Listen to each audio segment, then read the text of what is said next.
Hi good morning. അപ്പോൾ നമ്മുടെ ഇന്നത്തെ റെസിപ്പി എന്ന് പറയുന്നത് വൈകുന്നേരം ചായക്ക് ഉണ്ടാക്കാൻ പറ്റിയ നല്ലൊരു സ്നാക്കാണ്, അല്ലെങ്കിൽ ബ്രേക്ക്ഫാസ്റ്റിന് ഉണ്ടാക്കാൻ പറ്റിയ റെസിപ്പിയാണ്, ഡിന്നറിന് ഉണ്ടാക്കാൻ പറ്റിയ റെസിപ്പിയാണ്. വൈകുന്നേരം നിങ്ങൾക്ക് ചായക്ക് ഉണ്ടാക്കാനാണെങ്കിൽ ഇന്ന് തന്നെ ഉണ്ടാക്കാം, ഡിന്നറിന് ഉണ്ടാക്കാനാണെങ്കിൽ ഇന്ന് തന്നെ ഉണ്ടാക്കാം, ബ്രേക്ക്ഫാസ്റ്റിനാണെങ്കിൽ നാളെ രാവിലെ ഉണ്ടാക്കിക്കോളൂ. അപ്പോൾ നിങ്ങളിപ്പോൾ വീഡിയോ കാണുന്നത് ഏത് സമയത്താണെന്ന് എനിക്കറിയില്ല, അതുകൊണ്ടാണ് ഞാൻ ഇങ്ങനെ പറയുന്നത്. അപ്പോൾ എല്ലാവരും ട്രൈ ചെയ്ത് നോക്കാൻ മടിക്കണ്ട കേട്ടോ. നമ്മുടെ വീട്ടിലുള്ള കുറച്ച് ഇൻഗ്രീഡിയൻസ് ഉപയോഗിച്ച് വളരെ എളുപ്പത്തിൽ ഉണ്ടാക്കാൻ പറ്റുന്ന ഒരു റെസിപ്പിയാണിത്. അരിപ്പൊടി ഉപയോഗിച്ചാണ് ഈ ഒരു റെസിപ്പി തയ്യാറാക്കുന്നത്. നമ്മുടെ കൊഴുക്കട്ടയാണ്, നല്ലൊരു എരിവുള്ള കൊഴുക്കട്ട, അതുപോലെ തന്നെ നല്ല ടേസ്റ്റി ആയിട്ടുള്ള സോഫ്റ്റ് ആയിട്ടുള്ള കൊഴുക്കട്ട. അപ്പോൾ എങ്ങനെയാണ് ഈ കൊഴുക്കട്ട തയ്യാറാക്കുന്നത് നമുക്കൊന്ന് നോക്കിയാലോ. നമുക്ക് നമ്മുടെ ഇൻഗ്രീഡിയൻസ് നോക്കാം. അധികം ഇൻഗ്രീഡിയൻസ് ഒന്നും കണ്ട് പേടിക്കേണ്ട, ഇനി ഇൻഗ്രീഡിയൻസ് ഉണ്ട്. നമ്മളിപ്പോൾ എടുത്തിരിക്കുന്നത് 1 കപ്പ് വറുത്തരിപ്പൊടി, പത്തിരിയുടെയോ ഇടിയപ്പത്തിൻ്റെയോ പാകത്തിൽ വറുത്തരിപ്പൊടി, 1 ടേബിൾ സ്പൂൺ കടുക്, 1 ടേബിൾ സ്പൂൺ ഉഴുന്ന് പരിപ്പായാലും ഉഴുന്ന് ബോളായാലും കുഴപ്പമില്ല, കുറച്ച് ഉള്ളി, ഒരു 10-12 ഉള്ളി, അതുപോലെ തന്നെ നല്ലെണ്ണയാണ്. പിന്നെ നമുക്ക് വേണ്ടത് വറ്റൽമുളക്, കറിവേപ്പില, ഇതൊക്കെയാണ്. നമ്മൾ ഈ ഒരു റെസിപ്പി നല്ലെണ്ണയിൽ തന്നെ ചെയ്യുക, വെളിച്ചെണ്ണയിലോ വെജിറ്റബിൾ ഓയിലോ ചെയ്തിട്ടുണ്ടെങ്കിൽ പെർഫെക്റ്റ് ആവില്ല. അപ്പോൾ അരിപ്പൊടിയുടെ കാര്യം ശ്രദ്ധിക്കുക, നൈസായിട്ടുള്ള അരിപ്പൊടി എടുക്കുക. അത് എപ്പോഴും ശ്രദ്ധിക്കേണ്ട കാര്യമാണ്. നമ്മൾ പുട്ടിൻ്റെ പൊടി എടുത്തിട്ടുണ്ടെങ്കിൽ ഒട്ടും പെർഫെക്റ്റ് ആവില്ല, വറുക്കാതെ അരിപ്പൊടി എടുത്തിട്ടുണ്ടെങ്കിലും പെർഫെക്റ്റ് ആവില്ല. അപ്പോൾ ആദ്യം നമുക്ക് നമ്മുടെ പാൻ ഒന്ന് ചൂടാക്കിയിട്ട് നമ്മുടെ പ്രോസസ്സ് തുടങ്ങാം. ഉള്ളി ഒന്ന് റൗണ്ടിൽ കട്ട് ചെയ്തെടുക്കുക. റൗണ്ടിൽ ചെറിയൊരു കനത്തിലാണെങ്കിലും കട്ട് ചെയ്തെടുത്താൽ കുഴപ്പമില്ല. വറ്റൽമുളക് എടുക്കുമ്പോൾ ചെറിയ പീസുകളായിട്ട് കട്ട് ചെയ്തെടുക്കുക. വറ്റൽമുളക് നിങ്ങളുടെ എരിവനുസരിച്ച് ചേർക്കാം. ഞാനിപ്പോൾ ഒരു 5 വറ്റൽമുളക് ചേർക്കാൻ പോവുകയാണ്. വറ്റൽമുളക് ഞാനിവിടെ എടുത്തു വെച്ചില്ല എന്ന് മാത്രമേ ഉള്ളൂ, വറ്റൽമുളകും കൂടി ചേർത്താലേ പെർഫെക്റ്റ് ആവുള്ളൂ. അപ്പോൾ നമ്മൾ നമ്മുടെ കാര്യങ്ങളൊക്കെ വഴറ്റിയെടുക്കാനായിട്ട് ഒരു പാൻ ചൂടാക്കാൻ വെച്ചിട്ടുണ്ട്. പാൻ ചൂടായി വരുമ്പോൾ നമുക്കിതിലേക്ക് നല്ലെണ്ണ ചേർത്ത് കൊടുക്കാം. നല്ലെണ്ണ തന്നെ ചേർക്കണം, കുറച്ചെണ്ണ വേണം കേട്ടോ, എന്നാലേ നമ്മുടെ പൊടിയൊക്കെ ഒന്ന് വഴറ്റി എടുക്കാനൊക്കെ പറ്റുള്ളൂ.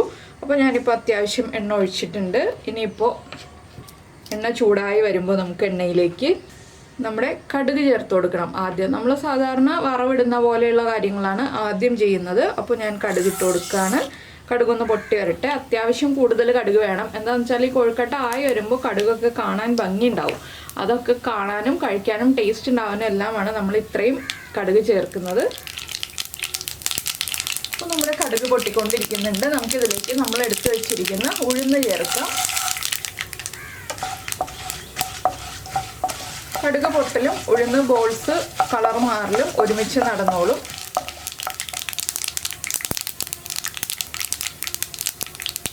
അപ്പോൾ നമ്മുടെ ഉഴുന്ന് ബോൾസിൻ്റെ കളറും മാറി വരുന്നുണ്ട്, കടുകും പൊട്ടിക്കൊണ്ടിരിക്കുന്നുണ്ട്. ഇനി നമുക്കിതിലേക്ക് നമ്മുടെ ഉള്ളി റൗണ്ടിൽ കട്ട് ചെയ്ത് വെച്ചത് ചേർക്കാം. ഉള്ളി തന്നെ ചേർക്കണം, സവോള ചേർക്കരുത്.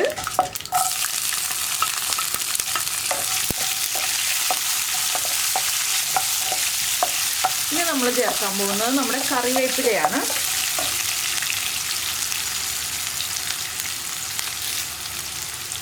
ഒരു 2 തണ്ട് കറിവേപ്പില ഞാൻ എടുത്തിട്ടുണ്ട്. അത് കൈകൊണ്ട് തന്നെ മുറിച്ച് ഒന്ന് ചേർത്ത് കൊടുക്കുക.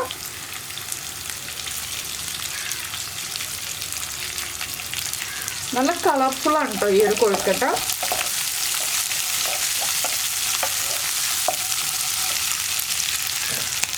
ഇനി നമുക്കിതിലേക്ക് നമ്മൾ എടുത്ത് വെച്ചിരിക്കുന്ന വറ്റൽമുളകും കൂടി ചേർത്ത് കൊടുക്കാം. ഇനി ഇതെല്ലാം ഒന്ന് കുക്കായി വരട്ടെ. ഉള്ളിയൊക്കെ ഒന്നൊന്ന് കളർ മാറി വന്നാൽ മതി, ഒരുപാട് ബ്രൗൺ ആയി പോവണ്ട. 1 കപ്പ് പൊടി എടുക്കുമ്പോൾ 1.5 കപ്പ് വെള്ളം എടുത്ത് വെക്കാം കേട്ടോ. 1.5 കപ്പാണ് ഇതിലെ വെള്ളത്തിൻ്റെ അളവ്. ഇതിലേക്ക് ഇനി നമുക്ക് ഉപ്പ് ചേർത്ത് കൊടുക്കാം. ആദ്യമേ തന്നെ ഉപ്പ് ചേർത്ത് കൊടുക്കണം. നമ്മുടെ കൊഴുക്കട്ടയ്ക്ക് ആവശ്യമായിട്ടുള്ള ഉപ്പ് ചേർത്ത് കൊടുക്കുക. പിന്നീട് ഉപ്പ് ആവശ്യമാണെങ്കിൽ നമുക്ക് വെള്ളം ചേർത്ത് മിക്സ് ചെയ്ത് കഴിഞ്ഞിട്ട് ഒന്ന് ടേസ്റ്റ് ചെയ്ത് നോക്കാം.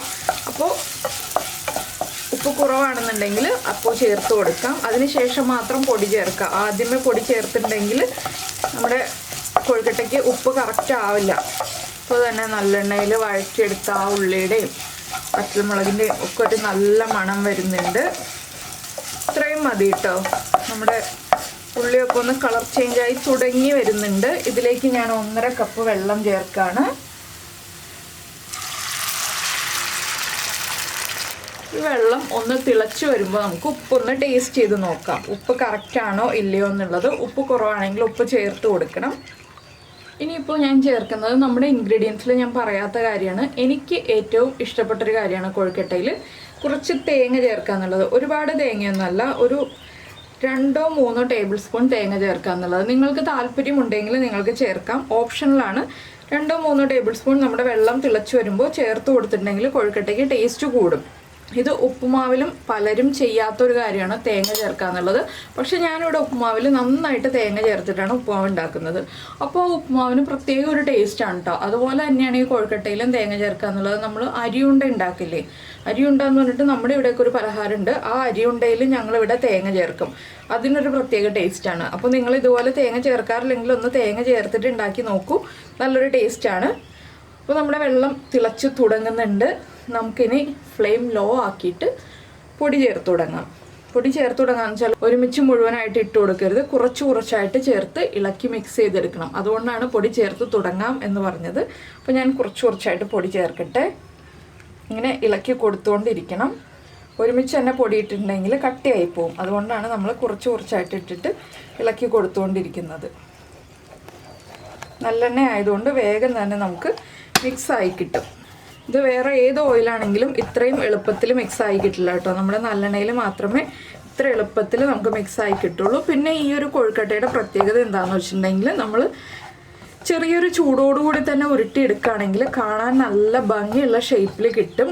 കൈ പൊള്ളും എന്ന് വെച്ചിട്ട് ചെറിയൊരു ചൂടിൽ ഉരുട്ടിയെടുക്കാൻ മടി വിചാരിക്കേണ്ട. ഒരുപാട് ചൂടിലല്ല എങ്കിലും ഒരു നമ്മുടെ കൈക്ക് അഡ്ജസ്റ്റ് ചെയ്യാൻ പറ്റുന്നൊരു ചൂടിൽ ഉരുട്ടിയെടുക്കുക.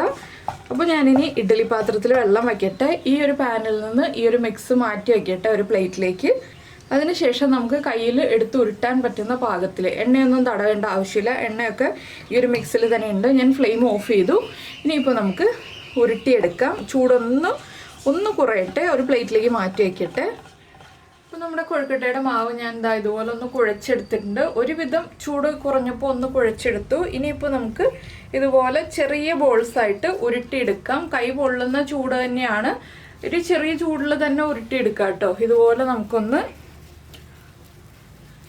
ഉരുട്ടി റെഡിയാക്കി എടുക്കാം. നമ്മൾ എണ്ണയൊന്നും പുരട്ടേണ്ട ആവശ്യമില്ല കയ്യിൽ. ആ കൊഴുക്കട്ടയിലുള്ള എണ്ണയിൽ തന്നെ കറക്റ്റായിട്ട് നമുക്ക് ഉരുട്ടിയെടുക്കാൻ പറ്റും. കുറച്ച് ബലം കൊടുത്ത് ഉരുട്ടണം. ചൂട് കുറഞ്ഞിട്ടുണ്ടെങ്കിൽ നല്ല ചൂടോടെ ഉരുട്ടാണെങ്കിൽ ബലം കൊടുക്കാതെ തന്നെ ഉരുട്ടിയെടുക്കാം. അപ്പോൾ ഒരു കൊഴുക്കട്ട റെഡി ആയി കഴിഞ്ഞു. ഇതുപോലെ തന്നെ ബാക്കിയുള്ളതൊക്കെ ഞാൻ ഉരുട്ടിയെടുക്കട്ടെ. എല്ലാം ഉരുട്ടിയെടുത്തിട്ട് നമുക്ക് ഇഡ്ഡലി പാത്രത്തിൽ വെച്ചിട്ട് വേവിച്ചെടുക്കാം. ഇഡ്ഡലി പാത്രത്തിൽ വെച്ചിട്ട് വേവിച്ചെടുത്താലേ കറക്റ്റ് ആവുള്ളൂ. ഇപ്പോൾ തന്നെ കഴിക്കാൻ പറ്റില്ല കേട്ടോ. അപ്പോൾ ഞാൻ ചെറിയ കൊഴുക്കട്ടയായിട്ടാണ് ഉരുട്ടിയെടുക്കുന്നത്. അപ്പോൾ നിങ്ങൾക്ക് ഇഷ്ടമുള്ള വലിപ്പത്തിൽ ഉരുട്ടിയെടുക്കുക. വലുത് വേണമെന്നുണ്ടെങ്കിൽ വലുതാക്കിയിട്ട് ഉരുട്ടാം, ചെറിയത് മതിയെന്നുണ്ടെങ്കിൽ ചെറിയതായിട്ട് ഉരുട്ടാം. അതൊക്കെ നമ്മുടെ ചോയ്സാണ്, ഏത് വലിപ്പത്തിൽ വേണം എന്നുള്ളത്. അപ്പോൾ ഇതുപോലെ ഉരുട്ടിയെടുക്കട്ടെ. അപ്പോൾ നമ്മുടെ കൊഴുക്കട്ട എല്ലാം ഇപ്പോൾ ഉരുട്ടിയെടുത്തിട്ടുണ്ട്. ഞാനൊരു മീഡിയം വലിപ്പമുള്ള ബോൾസ് ആയിട്ടാണ് ഉരുട്ടിയെടുത്തിട്ടുള്ളത്, തീരെ ചെറിയ ബോൾസ് ആയിട്ടല്ല. അപ്പോൾ ഇനി നമുക്കിത് ഇഡ്ഡലി പാത്രത്തിലേക്ക് വെച്ചിട്ട് ഒരു 15 മിനിറ്റ് മീഡിയം ഫ്ലെയിമിൽ വെച്ച് ആവി കയറ്റിയെടുക്കാം. നന്നായിട്ട് ആവി വരുന്നത് വരെ ഹൈ ഫ്ലെയിമിൽ വയ്ക്കുക. അതിനുശേഷം 15 മിനിറ്റ് മീഡിയം ഫ്ലെയിമിൽ വയ്ക്കുക. അങ്ങനെ ആവി കയറ്റിയെടുത്തതിന് ശേഷം ഞാൻ ഇനി ബാക്കി കാര്യങ്ങൾ പറയാം കേട്ടോ. അപ്പോൾ നമ്മുടെ കൊഴുക്കട്ട എല്ലാം കുക്കായി ചൂടൊക്കെ മാറി റെഡിയായി വന്നിട്ടുണ്ട്. കൊഴുക്കട്ടയുടെ കൂടെ ഞാനിപ്പോൾ തേങ്ങ ചട്നിയും കൂടി റെഡിയാക്കിയിട്ടുണ്ട്. അപ്പോൾ നിങ്ങൾക്ക് തേങ്ങ ചട്നി ആവശ്യമുണ്ടെങ്കിൽ മാത്രം റെഡിയാക്കിയാൽ മതി കേട്ടോ. കൊഴുക്കട്ട വെറുതെ കഴിക്കാൻ തന്നെ നല്ല ടേസ്റ്റാണ്. പിന്നെ ഇതിൻ്റെ ഒരു അക്കംപ്ലിമെൻ്റ് എന്ന് പറയുന്നത് നമ്മുടെ തേങ്ങ ചട്നിയാണ്. അപ്പോൾ ഞാൻ അതും കൂടെ റെഡിയാക്കി എന്ന് മാത്രമേ ഉള്ളൂ. അപ്പോൾ ബ്രേക്ക്ഫാസ്റ്റ് ആയിട്ടോ വൈകിട്ട് സ്നാക്കായിട്ടോ ഡിന്നറിനോ എപ്പോൾ വേണമെങ്കിലും കഴിക്കാൻ പറ്റുന്ന ഹെൽത്തി ആയിട്ടുള്ള റെസിപ്പിയാണിത്. അപ്പോൾ നിങ്ങളെല്ലാവരും ട്രൈ ചെയ്ത് നോക്കുക. ട്രൈ ചെയ്ത് നോക്കിയിട്ട് ഇഷ്ടമായി കഴിഞ്ഞാൽ നമ്മുടെ വീഡിയോയുടെ താഴെ ഒന്ന് ലൈക്ക് ചെയ്യാനും അതുപോലെ തന്നെ ഇഷ്ടപ്പെട്ടോ ഇല്ലയോ എന്നൊന്ന് കമൻറ്റ് ചെയ്യാനും മറന്നു പോകരുത്. അതുപോലെ തന്നെ നിങ്ങൾക്ക് ഇഷ്ടപ്പെടുന്ന റെസിപ്പികൾ കുക്കിംഗ് താല്പര്യമുള്ള നിങ്ങളുടെ ഫ്രണ്ട്സിനും ഫാമിലി മെമ്പേഴ്സിനൊക്കെ ഒന്ന് ഷെയർ ചെയ്ത് കൊടുക്കണേ. പിന്നെ നമ്മുടെ ചാനൽ ആദ്യമായിട്ട് കാണുകയാണെങ്കിൽ നമ്മുടെ വീഡിയോ പ്രസൻറ്റ് ചെയ്യുന്ന രീതിയൊക്കെ ഇഷ്ടമായി എന്നുണ്ടെങ്കിൽ നമ്മുടെ ചാനലൊന്ന് സബ്സ്ക്രൈബ് ചെയ്ത് സപ്പോർട്ട് ചെയ്യണേ. സബ്സ്ക്രൈബ് ചെയ്യുന്നതിന് ഈ വീഡിയോയുടെ താഴെയുള്ള റെഡ് സബ്സ്ക്രൈബ് ബട്ടൺ ഒന്ന് ക്ലിക്ക് ചെയ്യുക. അതിൻ്റെ റൈറ്റ് സൈഡിലുള്ള ബെല്ലൈക്കണും ക്ലിക്ക് ചെയ്യുക. അപ്പോൾ ഓൾ എന്ന് പറഞ്ഞിട്ടൊരു ഓപ്ഷൻ കാണാം. ആ ഓളും കൂടി പ്രസ് ചെയ്തിട്ടുണ്ടെങ്കിൽ ഞാൻ എപ്പോഴും വീഡിയോ അപ്ലോഡ് ചെയ്യുമ്പോൾ നിങ്ങൾക്ക് നോട്ടിഫിക്കേഷൻ വരും. അപ്പോൾ എന്തായാലും നമുക്ക് നമ്മുടെ അടുത്തൊരു റെസിപ്പിയുമായിട്ട് അടുത്ത ദിവസം വീണ്ടും കാണാം.